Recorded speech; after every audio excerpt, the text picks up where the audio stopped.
തൃശൂർ പെരിങ്ങോട്ടുകര കാനാടിക്കാവ് ശ്രീ വിഷ്ണുമായ സ്വാമി ക്ഷേത്രത്തിലെ തിറവെള്ളാട്ട് മഹോത്സവം ജനുവരി 1 മുതൽ 11 വരെ വിവിധ പരിപാടികളോടെ ആഘോഷിക്കുന്നു.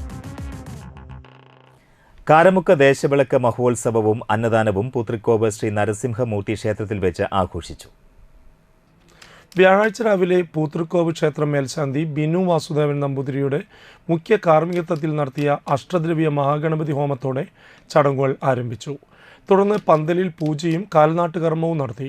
വൈകിട്ട് കാരമുക്ക് പച്ചാംപിള്ളി മേൽ തൃക്കോവിൽ മഹാദേവ ക്ഷേത്ര സന്നിധിയിൽ നിന്നും കാവടി, തകിൽ, നാദസ്വരം എന്നിവയുടെ അകമ്പടിയോടെ പാലക്കൊമ്പ് എഴുന്നള്ളിപ്പും പന്തലിൽ നാമാർച്ചനയും 7:30 മുതൽ അന്നദാനവും ഉണ്ടായിരുന്നു.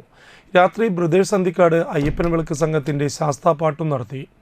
വെള്ളിയാഴ്ച പുലർച്ചെ പാൽക്കിണ്ടി എഴുന്നള്ളിപ്പും തുടർന്ന് നടത്തിയ വെട്ടും തടയോടെ ദേശവിളക്ക് ആഘോഷം പര്യവസാനിച്ചു.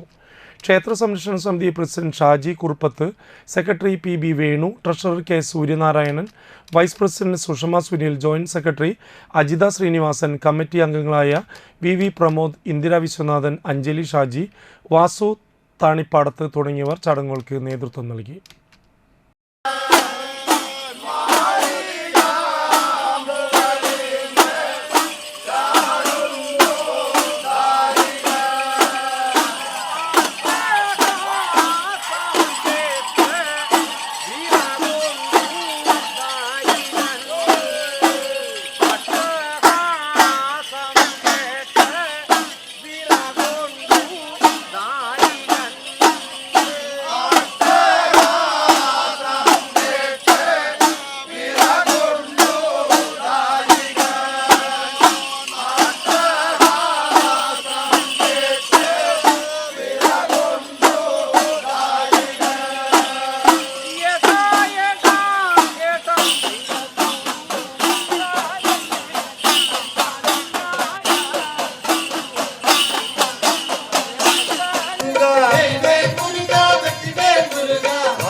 कुमरा वडिवे लड़गा